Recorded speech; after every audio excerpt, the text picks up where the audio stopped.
ॐ स्थापकाय च धर्मस्य सर्वधर्मस्वरूपिणे अवतार वरिष्ठाय रामकृष्णाय ते नमः। श्री रामकृष्ण भक्त मालिका। ঠাকুরের যেমন ত্যাগী পার্ষদগণ ছিলেন, তেমন গৃহস্থ ভক্ত কেউ কেউ ছিলেন যারা সন্ন্যাস গ্রহণ করেননি, কিন্তু সংসারে থেকেই ঠাকুরের ভক্ত ছিলেন। এই রকম একজন ভক্ত পূর্ণচন্দ্র ঘোষ। তার জীবনী থেকে আজ একটু পাঠ করছি। শ্রীরামকৃষ্ণ যাহাদিগকে ঈশ্বরকোটি বলিয়া নির্দেশ করিতেন, তাহাদের মধ্যে পূর্ণচন্দ্রের সুস্পষ্ট উল্লেখ না থাকিলেও শ্রীরামকৃষ্ণের ঐতিহ্যে তিনি ঈশ্বরকোটি বলিয়াই স্বীকৃত হন। সংঘের প্রাচীনগণ ঈশ্বরকোটিদের মধ্যে এই 6 জনকে গণনা করিয়া থাকেন: স্বামী বিবেকানন্দ, স্বামী ব্রহ্মানন্দ, স্বামী প্রেমানন্দ, স্বামী যোগানন্দ, স্বামী নিরঞ্জনানন্দ এবং শ্রীযুক্ত পূর্ণচন্দ্র ঘোষ। লীলা প্রসঙ্গ কথামৃতের বিভিন্ন উক্তিতে পূর্ণের এই উচ্চাধিকারেরই সমর্থন পাওয়া যায়। লীলা প্রসঙ্গে আছে, ঠাকুর আমাদিগকে বলিয়াছিলেন, পূর্ণ নারায়ণের অংশ, সত্যগুণী আধার, নরেন্দ্রের নিচেই পূর্ণের এই বিষয়ে স্থান বলা যাইতে পারে। এখানে আসিয়া ধর্মলাভ করিবে বলিয়া যাহাদিগকে বহু পূর্বে দেখিয়াছিলাম, পূর্ণের আগমনে সেই থাকের ভক্ত সকলের আগমন পূর্ণ হইল।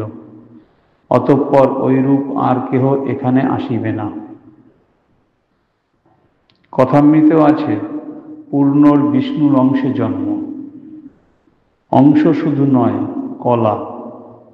ওদের কেমন জানো, ফল আগে, তারপরে ফুল। আগে দর্শন, তারপর মহিমা শ্রবণ, তারপর মিলন। শ্রীরামকৃষ্ণ তার ভক্তদের কখনো কখনো দুটি ভাগে ভাগ করেছেন, একটি ঈশ্বর কোটি, একটি জীব কোটি। আবার কখনো এরকম ভাগ করেছেন অন্তরঙ্গ ও বহিরঙ্গ। ঈশ্বর কোটি, যাদের মধ্যে ঈশ্বরের বিশেষ প্রকাশ আমরা বুঝে নিতে পারি। ঈশ্বর কোটি বলা হতো 6 জন ভক্তকে: স্বামী বিবেকানন্দ, স্বামী ব্রহ্মানন্দ, স্বামী প্রেমানন্দ, স্বামী যোগানন্দ, স্বামী নিরঞ্জনানন্দ। এই 5 জন সন্ন্যাসী ভক্ত, সন্ন্যাসী পার্ষদ। আর একজন হচ্ছে গৃহস্থ পার্ষদ, তিনি হচ্ছেন শ্রীযুক্ত পূর্ণচন্দ্র ঘোষ। লীলা প্রসঙ্গ কথামৃতের মধ্যে বিভিন্ন জায়গায় ঠাকুর এরকম বলছেন, বা ঠাকুরের কথা এইভাবে আছে। লীলা প্রসঙ্গ লেখেন আমরা জানি স্বামী শারদানন্দ মহারাজ। স্বামী শারদানন্দ মহারাজ লিখেছিলেন যে, আমাদিগকে ঠাকুর বলিয়াছিলেন, পূর্ণ নারায়ণের অংশ, সত্যগুণী আধার, নরেন্দ্রের নিচেই পূর্ণের এই বিষয়ে স্থান বলা যেতে পারে। ঠাকুর বিভিন্ন জনকে বিভিন্ন রকম বলেছেন। যেমন স্বামী ব্রহ্মানন্দ সম্বন্ধে বলছেন তিনি ব্রজের রাখাল। তারপরে যোগানন্দ সম্বন্ধে বলছেন তিনি অর্জুন। প্রেমানন্দ মহারাজ সম্বন্ধে বলছেন রাধার অংশে। আর স্বামী বিবেকানন্দ তো সেই আছেই, নররূপী নারায়ণের সেই যে সপ্ত ঋষি, একজন ঋষি। এরকম বিভিন্ন জনকে বলেছেন। এগুলো আমরা আমাদের বুদ্ধিতে এগুলি চিন্তা ভাবনা করে কুল কিনারা পাবো না। তবুও ঠাকুর বলেছেন, এই ধরে নিয়ে আমাদের এগিয়ে গেলেই হবে। কোথাও বলেছেন পূর্ণর বিষ্ণুর অংশে জন্ম। অংশ শুধু নয়, কলা। ওদের কেমন জানো, ফল আগে, তারপরে ফুল। যেমন আমরা কোনো কোনো গাছের দেখি না, আগে ফল হয় পরে ফুল হয়, যেমন কুমড়ো গাছ, লাউ গাছ। বলছে এনাদের যা কিছু পূর্বজন্মেরই করা আছে, এই জন্মে আর বেশি কিছু করতে হবে না। সেই জন্য এই কথাটা বলছেন যে ফল আগে, তারপরে ফুল, আগে দর্শন, তারপর মহিমা শ্রবণ, তারপর মিলন। এখানে ঈশ্বরকোটি সম্বন্ধে সংক্ষেপে একটু আলোচনা করিলে মন্দ হইবে না। ঠাকুর ভক্তদিগকে দুই শ্রেণীতে বিভক্ত করিতেন, ঈশ্বরকোটি ও জীবকোটি। ঈশ্বরকোটি যেমন শ্রী চৈতন্য আদি অবতার পুরুষ, এনাদের বলা হয় ঈশ্বরকোটি। শ্রী চৈতন্য যেমন ঈশ্বরকোটি, কিংবা প্রহ্লাদ, সত্যগুণী ভক্ত। ঈশ্বরকোটি না হইলে মহাভাব প্রেম হয় না। যারা ঈশ্বরকোটি তাদেরই মহাভাব প্রেম হয়। ইহারা ইচ্ছা করিলেই মুক্ত হইতে পারেন, ইহারা প্রারব্ধের অধীন নহেন, ইহাদের বিশ্বাস স্বতঃসিদ্ধ যেমন প্রহ্লাদের, এবং ইহাদের কোনো অপরাধ হয় না। ঈশ্বরকোটির প্রেম হইলে জগৎ মিথ্যা বোধ তো হয়ই, অধিকন্তু শরীর যে এত ভালোবাসার জিনিস তাহাও ভুলিয়া যায়। যাহারা পূর্বে বদ্ধ ছিলেন, পরে সাধন করিয়া সিদ্ধিলাভ করিয়াছেন এবং জীবনের অবশিষ্ট কাল কোনরূপ ভগবৎভাবে কাটাইতেছেন, তাহাদিওকে জীবন মুক্ত কহে। যাহারা ঈশ্বরের সহিত ঐরূপ বিশিষ্ট সম্বন্ধের ভাব লইয়াই জন্মগ্রহণ করিয়াছেন এবং এ জন্মে কোনো সময়ই সাধারণ মানবের ন্যায় বন্ধনমুক্ত হইয়া পড়েন নাই, তাহারাই শাস্ত্রে আধিকারিক পুরুষ। ঈশ্বরকোটি বা নিত্যমুক্ত প্রভৃতি শব্দে অভিহিত হইয়াছেন। আবার একদল সাধক আছেন, যাহারা অদ্বৈত ভাব লাভ করিবার পরে এই জন্মে বা পরজন্মে সংসারে লোককল্যাণ করিতেও আর ফিরিলেন না, ইহারাই জীবকোটি বলিয়া অভিহিত হন। লীলা প্রসঙ্গে দ্বিতীয় ভাগে এটাও বলা আছে যে ঠাকুর 6 জন বিশেষ ব্যক্তিকে ঈশ্বরকোটি বলিয়া জগদম্বার কৃপায় জানিতে পারিয়াছিলেন। যা হোক, আমরা এটুকু বুঝলাম যে 6 জন বিশেষ ভক্তকে তিনি ঈশ্বরকোটি বলেছেন, যারা ঈশ্বরের বিশেষ প্রকাশ। তাদের মধ্যে একজন হচ্ছেন এই পূর্ণচন্দ্র ঘোষ। পূর্ণচন্দ্র পূর্ণ জ্ঞান লইয়াই জন্মিয়াছিলেন। তাই বলরাম বসু মহাশয় ঠাকুরকে যখন একদিন প্রশ্ন করিলেন, মহাশয় সংসার মিথ্যা, একেবারে জ্ঞান পূর্ণের কেমন করে হলো? তখন ঠাকুর উত্তর দিলেন, জন্মান্তরীণ, পূর্ব জন্মে সব করা আছে। মানে সংসার যে মিথ্যা, এই জ্ঞান পূর্ণচন্দ্রের হয়েছে পূর্ব জন্মের থেকেই। শরীরই ছোট হয় আবার বৃদ্ধ হয়, আত্মা সেই রূপ নয়। আসলে আমরা সেই আত্মা।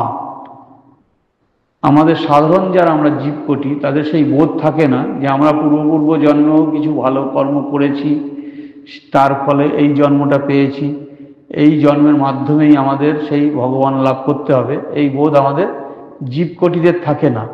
কিন্তু ঈশ্বরকোটি যারা, তারা পূর্ব জন্মে এমন কিছু ভালো কর্ম করে থাকে, যার দরুন এই জন্মটা তাদের খুব তাড়াতাড়ি তারা সিদ্ধ লাভ করে, তারা এগিয়ে যায়।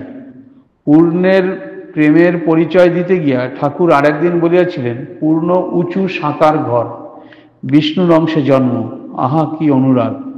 আর একদিন তিনি মাস্টার মহাশয়কে বলিয়াছিলেন, পূর্ণর কেমন অনুরাগ দেখেছ?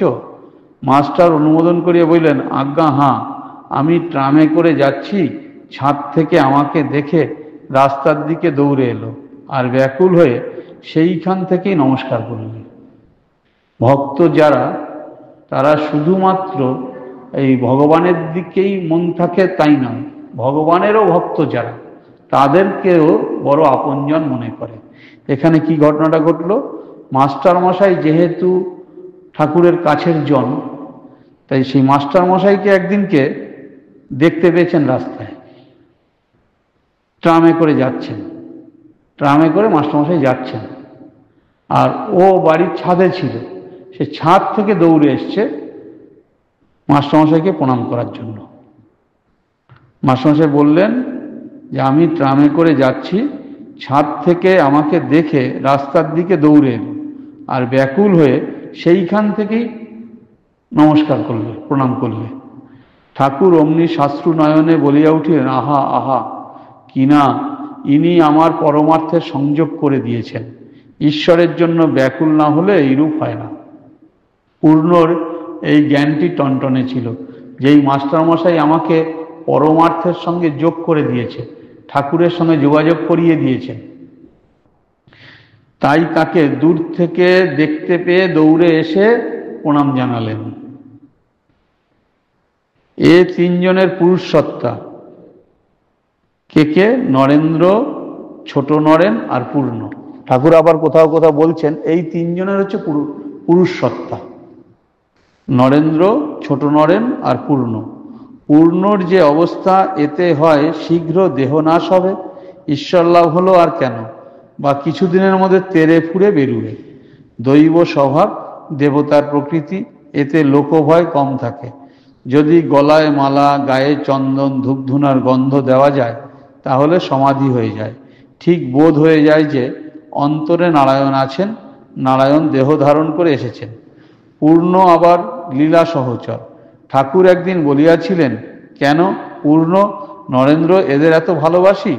জগন্নাথের সঙ্গে মধুরভাবে আলিঙ্গন করতে গিয়ে হাত ভেঙে গেল, জানিয়ে দিলে তুমি শরীর ধারণ করেছ, এখন নররূপের সঙ্গে সখ্য বাৎসল্য এই ভাব নিয়ে থাকো। উপরের উদ্ধৃতিতে পূর্ণচন্দ্রের জীবনের দুইটি বিশেষ ঘটনার উল্লেখ আছে। প্রথম, মাস্টার মহাশয়ের সাহায্যে তাহার শ্রীরামকৃষ্ণের সহিত মিলন, এবং দ্বিতীয়, শ্রীরামকৃষ্ণের তাহাকে সাদরে গ্রহণ। অধুনা আমরা ওই দুই ঘটনারই বিস্তৃত আলোচনায় অগ্রসর হইব।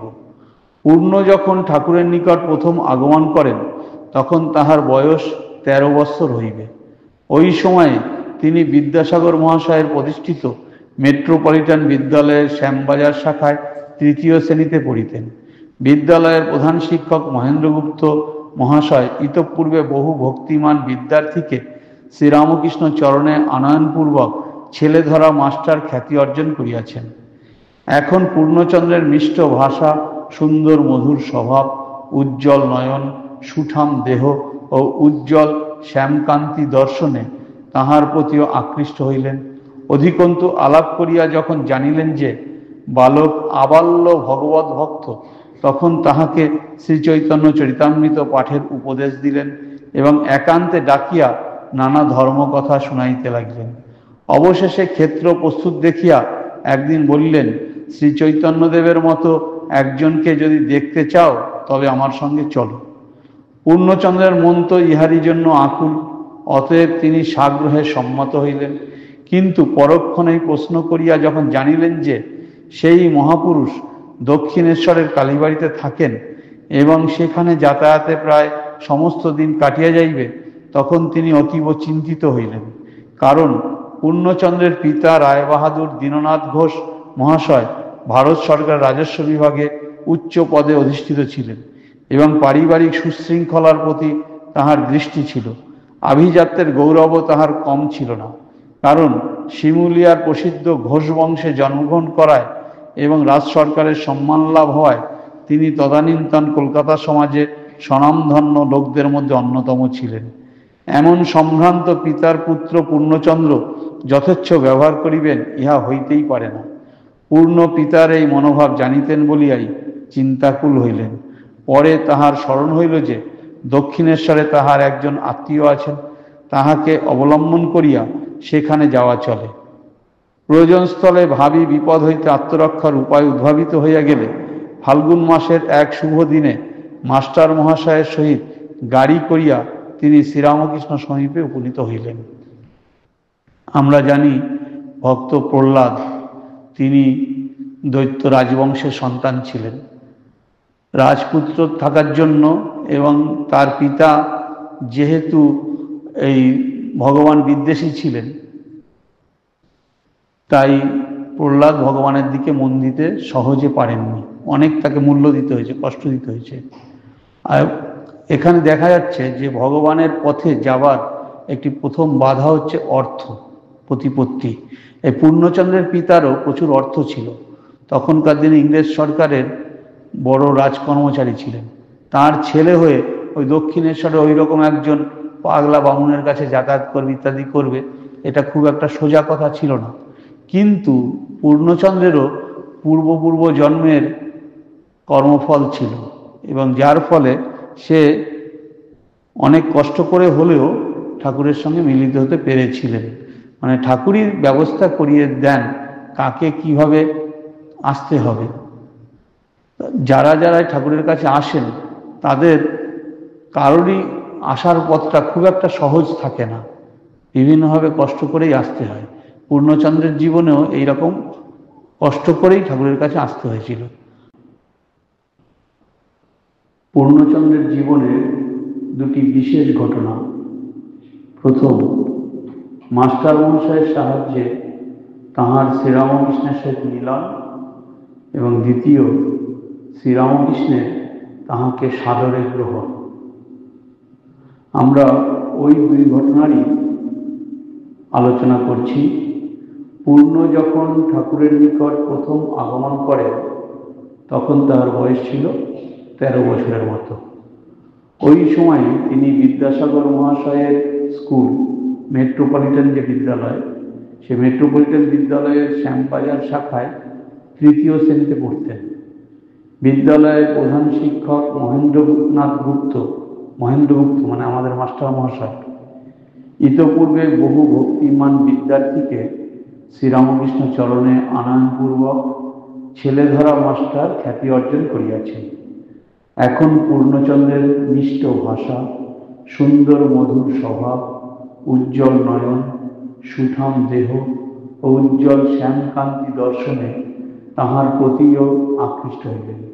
অধিকন্তু আলাপ করিয়া যখন জানিলেন যে বালক আবাল্য ভগবত ভক্ত, তখন তাহাকে শ্রীচৈতন্য চরিতামৃত পাঠের উপদেশ দিলেন এবং একান্তে ডাকিয়া নানা ধর্মকথা শুনাইতে লাগলেন। অবশেষে ক্ষেত্র প্রস্তুত দেখিয়া একদিন বললেন, চৈতন্যদেবের মতো একজনকে যদি দেখতে চাও তবে আমার সঙ্গে চলো।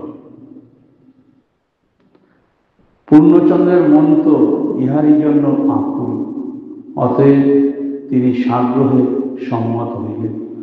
কিন্তু পরক্ষণেই প্রশ্ন করিয়া যখন জানিলেন যে সেই মহাপুরুষ দক্ষিণেশ্বরের কালীবাড়িতে থাকেন এবং সেখানে যাতায়াতে প্রায় সমস্ত দিন কাটিয়া যাইবে, তখন তিনি অতীব চিন্তিত হইলেন। কারণ পূর্ণচন্দ্রের পিতা রায়বাহাদুর দীননাথ ঘোষ ভারত সরকারের রাজস্ব বিভাগে উচ্চ পদে অধিষ্ঠিত ছিলেন এবং পারিবারিক সুশৃঙ্খলার প্রতি তাঁর দৃষ্টি ছিল। তার বাবা খুব উচ্চ পদে চাকরি করতেন, রায়বাহাদুর উপাধিধারী। তাঁর ছেলে হয়ে তিনি অত দূরে সেই দক্ষিণেশ্বর যাবেন কিভাবে? বাবাকে বললে তো যেতে দেবেনই না, এবার লুকিয়েও বা যাবেন কি করে? তাই খুব চিন্তায় পড়ে গেলেন। আভিজাত্যের গৌরব তাহার কম ছিল না, কারণ শিমুলিয়ার প্রসিদ্ধ ঘোষ বংশে জন্মগ্রহণ করায় এবং রাজ সরকারের সম্মান লাভ হওয়ায় তিনি তদানীন্তন কলকাতা সমাজে স্বনামধন্য লোকদের মধ্যে অন্যতম ছিলেন। এই পূর্ণচন্দ্র ঘোষের বাবা খুব বিখ্যাত লোক ছিলেন আর কি। এমন সম্ভ্রান্ত পিতার পুত্র পূর্ণচন্দ্র যথেচ্ছ ব্যবহার করিবেন, ইহা হইতেই পারে না। পূর্ণ পিতার এই মনোভাব জানিতেন বলিয়াই চিন্তাকুল হইলেন। পরে তাহার স্মরণ হইল যে দক্ষিণেশ্বরে তাহার একজন আত্মীয় আছেন, তাহাকে অবলম্বন করিয়া সেখানে যাওয়া চলে। ওই আত্মীয়ের বাড়ি যাচ্ছি এই বলে তাহলে যাওয়া যায়। প্রয়োজনস্থলে ভাবি বিপদ হইতে আত্মরক্ষার উপায় উদ্ভাবিত হইয়া গেলে ফাল্গুন মাসের এক শুভ দিনে মাস্টার মহাশয়ের সহিত গাড়ি করিয়া তিনি শ্রীরামকৃষ্ণের কাছে এলেন। পূর্ণ যখন ঠাকুরের নিকট প্রথম আগমন করে তখন তাহাকে নিতান্ত বালক বলিলেই চলে। বোধ হয় তখন তাহার বয়স সবে মাত্র 13 বছর উত্তীর্ণ হইয়াছে। ইহা 1885 খ্রিস্টাব্দের ফেব্রুয়ারি মার্চ মাসের কথা হতে পারে। অতএব পূর্ণের জন্ম হবে আন্দাজ করা যায় 1871-এর শেষে কিংবা 1872-এর প্রারম্ভে। ঠাকুরের এই ত্যাগী সন্তানদের যেমন বছরের জন্মের সাল ইত্যাদি পাওয়া যায়, তাও সবার পাওয়া যায় না, বেশিরভাগই পাওয়া যায়, তেমন এনাদের নির্দিষ্টভাবে পাওয়া যায় না পূর্ণচন্দ্র ঘোষের। এবার দক্ষিণেশ্বরে যে প্রথম দিন এলেন সেদিনকার ছবিটা যদি আমরা কল্পনা করি এরকম, সুবৃহৎ দেবালয় দর্শনে মুগ্ধ এবং দিব্য পুরুষের সাক্ষাৎকার লাভে চরিতার্থ পূর্ণচন্দ্র ভক্তি বিহল চিত্তে পরমহংসদেবের শ্রীচরণে দণ্ডবৎ পতিত হইলেন। জগদম্বা এই উচ্চকোটি ভক্তটির আগমনের কথা ঠাকুরকে পূর্বেই জানাইয়া রাখিয়াছিলেন। মা কালী আগে থেকেই যেন ঠাকুরকে বলে রেখেছেন যে তোর একটি ভক্ত আসছে। যেমন রাখাল মহারাজ আসার আগে ঠাকুরকে মা বলে দিয়েছিলেন, তেমন এখানেও মা জানিয়ে রেখেছিলেন।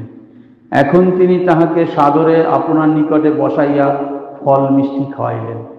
ছোট্ট বাচ্চা 13 বছরের ছেলে, তাকে ঠাকুর ফল মিষ্টি খাওয়াচ্ছেন। এদিকে স্নেহমুগ্ধ পূর্ণচন্দ্র চিত্রপুত্তলিকার ন্যায় বসিয়া নীরবে এক দৃষ্টে সেই সৌম্য শান্ত মাধুর্য ঘন প্রেমময় মহাপুরুষকে দেখিতে লাগলেন। কি সুন্দর দৃশ্য!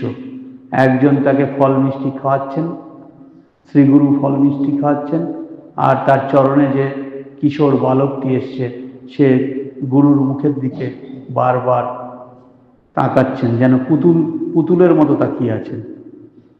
চিত্রপুত্তলিকার ন্যায় নীরবে এক দৃষ্টে সেই গুরুর সৌম্য শান্ত মাধুর্য ঘন প্রেমময় রূপটি দেখছেন, আস্বাদন করছেন। তাহার চিত্তে কি তখন অকস্মাৎ পূর্বস্মৃতি জাগিয়া তাহাকে অতীন্দ্রিয় ভাবরাজ্যে লইয়া গেল এবং এই লোকোত্তর মহামানবের সহিত তাহার দিব্য সম্বন্ধ জানাইয়া দিল। দেখুন, কত মানুষের সঙ্গে তো আমাদের জীবনে আলাপ হয়, কিন্তু এখানে এই আলাপটি যেন পূর্ব জন্মের আগে থেকেই দেখা, আগে থেকেই পরিচিত, সব ঠিকঠাক যেন। তাই একে অপরের সঙ্গে এইভাবে মিলিত হতে পারল। নিবিষ্ট মনে দেখিতে দেখিতে তিনি অলৌকিক আনন্দে বিভোর হইলেন এবং তাহার নয়নদয় হইতে প্রেমাশ্রু বিগলিত হইয়া কপোলদয় ভাসাইয়া দিল। দেখুন, বাচ্চা ছেলে, 13 বছরের বাচ্চা ছেলে, সে আমরা যদি জাগতিক দিক দিয়ে দেখি তাহলে কি বুঝবো, সে কি বোঝে? কিন্তু এখানে ঠাকুরকে দেখে তার মুখের দিকে তাকিয়ে থেকে সে ভাববিহ্বল হয়ে পড়লেন। তার 2 চোখ থেকে প্রেমাশ্রু ঝরছে, চোখ দিয়ে জল ঝরছে, গাল বেয়ে পড়ছে সেই জল। নয়নদয় হইতে প্রেমাশ্রু বিগলিত হইয়া কপোলদয় ভাসাইয়া দিল। সে অপার্থিব লীলায় চমৎকৃত মাস্টার কিয়ৎক্ষণ সতৃষ্ণ নয়নে উহা নিরীক্ষণ করিলেন। মাস্টারমশাই আছেন সঙ্গে। মাস্টারমশাই এ দৃশ্য তো কল্পনাও করতে পারেননি। তিনি সেই একেবারে সে ডেবা ডেবা চোখে তাকিয়ে থাকা যাকে বলে, সেইভাবে তাকিয়ে রইলেন, সতৃষ্ণ নয়নে সেদিকে তাকিয়ে রইলেন। মাস্টারমশাই দেখছেন এবং অবশেষে পূর্ণকে জানাইয়া দিলেন যে গৃহে ফিরিবার সময় হয়েছে। পূর্ণ ভুলেই গেছে সে কোথা থেকে এসছে, আবার বাবা বাড়িতে ওই রকম রাগী মানুষ, তার কাছে সময় মতো ফিরে যেতে হবে, দেরি হয়ে গেলে সমস্যায় পড়বে, সেসব কথা সে ভুলেই গেছে। আমি কে, আমি কোথা থেকে এসেছি, সব ভুলে গেছে। যেন পূর্বজন্মের সব স্মৃতি মনে পড়ে গেছে। তখন মাস্টারমশাই মনে করে দিলেন, পূর্ণ বাড়ি যেতে হবে তো, দেরি হয়ে যাচ্ছে, চলো আজকে চলো। এরকমভাবে মাস্টারমশাই তাকে নিয়ে গেলেন। প্রত্যাগমনের জন্য পূর্ণ সুপ্তথিত বৎ উঠিয়া দাঁড়াইলে ঠাকুর জননীর ন্যায় তাহার চিবুক ধরিয়া স্নেহার্দ্র স্বরে বলিলেন, তোর যখন সুবিধা হবে চলে আসবি, গাড়ি ভাড়া এখান থেকে নিবি। যখন মাস্টারমশাই ডাকলেন তখন যেন সে হঠাৎ ঘুম থেকে উঠল। হঠাৎ যে ঘুমোচ্ছিলেন, পূর্ণ যেন ঘুমোচ্ছিলেন, মানে কোথায় আছি, কি ব্যাপার, কিছুই সে ভুলে গিয়েছিল। তাই হঠাৎ ঘুম থেকে জেগে উঠলে যেমন চারিদিক দেখতে থাকে, তেমন ও পূর্ণ অবাক হয়ে মাস্টারমশাইয়ের দিকে তাকাচ্ছেন। উঠে দাঁড়ালেন এবং ঠাকুর তখন কি করলেন, জননীর ন্যায় তাহার চিবুক ধরিয়া স্নেহাদ্র স্বরে বলিলেন, তোর যখন সুবিধা হবে চলে আসবি, গাড়ি ভাড়া এখান থেকে নিয়ে নেব। মা ও ছেলে দীর্ঘদিন পরে যদি দেখা হয়, আবার ছেলে যখন দূরদেশে চলে যায়, মা তখন তার চিবুক ধরে আদর করে, বলে, বাবা ফোন করিস, তাড়াতাড়ি আসিস, হ্যাঁ, ইত্যাদি ইত্যাদি বলেন। ঠাকুর কি বললেন? আদর করে বললেন, চিবুক ধরে আদর করে বললেন, তোর যখন সুবিধা হবে চলে আসবি। জানেন তো বাড়ির কত অসুবিধা, গাড়ি ভাড়া এখান থেকে নিবি, বাচ্চা ছেলে সে টাকা কোথায় পাবে, কার কাছে চাইতে হবে না, এখান থেকে নিয়ে যাবি। কোনো প্রকারে নিজেকে সামলাইয়া ধীরে ধীরে অনিচ্ছুক পদদ্বয়কে টানিয়া লইয়া পূর্ণ গাড়িতে উঠিলেন। তার যেন পা চলছে না, বাড়ি ফিরে যেতে ইচ্ছা করছে না, মনে হচ্ছে এখানেই যেন থেকে যাই, এই স্বর্গের, আমি তো এখানকারই লোক, আমি যেন এখানেই থেকে যাই। তার পার চলছে না, কোনো রকমে পা দুটোকে টেনে টেনে নিয়ে যাচ্ছে। পদদ্বয়কে টানিয়া লইয়া পূর্ণ গাড়িতে উঠিলেন এবং যথাসময়ে গৃহে পৌঁছাইলেন। অভিভাবক জানিতেও পারলেন না, বাড়িতে কেউ জানতে পারল না যে আজ কি এক ঐশ্বরিক ঘটনা ঘটে গেল। আজ পুত্রের নবজীবনের সুপ্রভাত হইয়া গিয়াছে। পূর্ণচন্দ্র এখন হইতে কখনো মাস্টার মহাশয়ের সহিত, কখনো একাকী দক্ষিণেশ্বরে যান। এখন থেকে সুযোগ পেলেই কখনো একা একা চলে যান, কখনো মাস্টার মহাশয়ের সঙ্গে। মন তো তার সেখানে পড়ে আছে, কখন যাব সেখানে, কখন দক্ষিণেশ্বরে যাব, কখন সেই জন্ম জন্মান্তরের যিনি আমার পথদ্রষ্টা, যিনি আমার গুরু, যিনি আমার পথপ্রদর্শক, যিনি আমার সব, তার সঙ্গে কখন গিয়ে দেখা করব, সেই স্বর্গীয় আনন্দ কখন গিয়ে পাব। সেই আনন্দ কাছে নিজের বাবা মায়ের আনন্দ সব কিছু ছোট হয়ে যাচ্ছে। তাই তার মনটা পড়ে আছে যে কখন আমি দক্ষিণেশ্বরে যাব। প্রথম পরিচয়ের পর ঠাকুরকে দেখিবার জন্য যেমন পূর্ণের প্রাণ হাঁপাইয়া উঠিত, বাড়ির শাসন বা তিরস্কারের ভয়ে অকস্মাৎ তিরোহিত হইত, সহপাঠীদের সঙ্গ বিষবৎ মনে হইত এবং অবিরাম নির্জনে ভগবানের নাম করিতে ভালো লাগিত, ঠাকুরও তেমনি পূর্ণকে দেখিবার জন্য ব্যাকুল থাকিতেন। সুবিধা পাইলেই নানাবিধ খাদ্যদ্রব্য লুকাইয়া তাহাকে পাঠাইয়া দিতেন। সময়ে সময়ে দরদরিত ধারে চক্ষের জল ফেলিতেন এবং কেহ এইরূপ ব্যবহারে বিস্ময় প্রকাশ করিলে বলিতেন, পূর্ণের উপর এই টান দেখেই তোরা অবাক হয়েছিস? নরেন্দ্রের জন্য প্রথম প্রথম প্রাণ যে রকম ব্যাকুল হতো ও যেরকম ছটফট করতাম তা দেখলে না জানি কি হতিস। অথবা বলিতেন, পূর্ণকে আর একবার দেখলেই ব্যাকুলতা একটু কম পড়বে। কি চতুর, আমার উপর খুব টান। পূর্ণ বলে, আমারও বুক কেমন করে আপনাকে দেখবার জন্য। তাহলে প্রথম পরিচয়ের পর বারবারই আসতেন, ঠাকুরকে না দেখে তার প্রাণের ভিতরটা হাঁপাইয়া উঠত। বাড়ির শাসনের কথা, তিরস্কারের কথা সব ভুলে যেতেন, ভুলে গিয়ে মাঝে মাঝে চলে আসতেন। এমনি ক্লাসের বন্ধুদের সঙ্গে যে আগে মেলামেশা করে আনন্দ পেত, সে আনন্দ এখন আর পায় না। ক্লাসের বন্ধুদের সঙ্গে মেলামেশা করে না, একটু সুযোগ পেলে নির্জন জায়গায় যায়, সেখানে গিয়ে ধ্যান করে, ভগবানের চিন্তা করে, ভগবানের নাম করে। এদিকে পূর্ণের জীবনে যেমন পরিবর্তন আসলো, ঠাকুরেরও কিছু কিছু পরিবর্তন দেখা যাচ্ছে। কেমন? ঠাকুরও তেমনি পূর্ণকে দেখিবার জন্য ব্যাকুল হয়ে উঠতেন। সুবিধা পাইলে নানাবিধ খাদ্যদ্রব্য লইয়া তাহাকে পাঠাইয়া দিতেন, খাবারটা রেখে দিতেন। ওই যে শিকে বেঁধে দিয়েছেন শ্রীমা সারদা দেবী আমাদের শিকে বেঁধে দিয়েছেন, তার মধ্যে ওই সন্দেশ, এটা ওটা, মন্দিরে যা কিছু পেতেন এই ত্যাগী সন্তানদের জন্য, এই বালক সন্তানদের জন্য রেখে দিতেন, পূর্ণর জন্য রেখে দিতেন। আর সুবিধা পেলেই ওইখান থেকে যেই আসতো তার কাছে পূর্ণের জন্য একটু সন্দেশ, একটু মিষ্টি, নারকেলের নাড়ু এগুলি পাঠিয়ে দিতেন, মন্দিরের প্রসাদী জিনিস পাঠাইয়া দিতেন। খাদ্যদ্রব্য লুকিয়ে রেখে তাকে পাঠাইয়া দিতেন। সময়ে সময়ে দরদরিত ধারে চোখের জল ফেলিতেন। কখনো কখনো ঠাকুর নির্জনে পূর্ণের জন্য চোখের জল ফেলতেন। পূর্ণ তো অনেকদিন আসছে না, তার নিশ্চয়ই বাড়িতে তার উপরে খুব কষ্ট হচ্ছে, তাকে খুব কষ্ট দিচ্ছে, বাড়ির লোকে হয়তো তাকে শাসন করছে, আর হয়তো আসতে দেবে না। এইরকম ঠাকুরের বুকের ভেতরটা ছটফট করত পূর্ণকে না দেখতে পেয়ে। দরদরিত ধারে চোখের জল ফেলিতেন এবং কেহ এইরূপ ব্যবহারে বিস্ময় প্রকাশ করিলে বলতেন, কেউ যদি এরকম বিস্ময় করে, কেন আপনি আবার এই ঘোষের ছেলে, ও তো ঘোষের ছেলে ওই পূর্ণ, তার জন্য এত ব্যাকুল হচ্ছেন, এত কান্নাকাটি করছেন, তাকে বলতেন, পূর্ণের উপর এই টান দেখেই তোর অবাক হয়েছিস? নরেন্দ্রের জন্য প্রথম প্রথম প্রাণ যে ব্যাকুল হতো, ও যেরকম ছটফট করতাম তা দেখলে না জানি কি হতিস। আমরা দেখছি যেমন পূর্ণের জন্য টান, এর থেকে অনেক বেশি টান ছিল নরেন্দ্রের জন্য।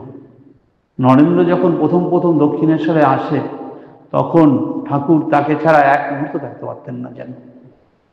তাই ঠাকুরও সেই কথাটা বললেন। অথবা বলিতেন, পূর্ণকে আর একবার দেখলেই ব্যাকুলতা একটু কমবে, পূর্ণকে যদি আর একবার দেখতে পেতাম, আর একবার যদি ও আসতো, এই জন্য ছটফট করতেন। কখনো কখনো সেই কুঠি বাড়ির ছাদে উঠে ডাকতেন, ওরে তোরা কে কোথায় আছিস, আয় রে, তোদের না দেখে আমার প্রাণ যে ব্যাকুল হয়ে যায়। এইভাবে এই বালক ভক্তদের তিনি ডাকতেন। পূর্ণ সম্বন্ধে বলতেন, কি চতুর, আমার উপর খুব টান। পূর্ণ বলে, আমারও বুক কেমন করে আপনাকে দেখবার জন্য। ঠাকুরেরও যেমন বুক কেমন করে পূর্ণকে দেখবার জন্য, পূর্ণেরও বুক কেমন করে ঠাকুরকে দেখবার জন্য। এই হচ্ছে ভক্ত ভগবানের টান। ভক্ত ভগবানের টান এইরকমই হয়। প্রথমে মনে হয় যেন যে ভগবান টানছেন ভক্তকে, তারপরে আবার ভক্ত যখন টান শুরু করেন, সে টান আরো বড় হয়। এই ভক্ত ভগবানের টান এক নিবিড় সম্পর্ক। এই সম্পর্ক আমরা যত অনুধ্যান করব, আমাদেরও মনে হবে যে আমাদেরও ঠাকুর এইভাবে টানছেন, আজও টানছেন। সেই জন্যই তো আমরা সমস্ত কাজ ফেলে রোজ এখানে ছুটে আসি ঠাকুরের কাছে। যাক, সবাই ভালো থাকুন, আনন্দে থাকুন। আমাদের মন যেন ঠাকুরের দিকে আরো একটু একটু করে যায়। পরম দয়াল ঠাকুরের কাছে এই আমাদের প্রার্থনা। ওম শান্তি শান্তি শান্তি। হরি ওম তৎসৎ। শ্রীরামকৃষ্ণার্পণমস্তু।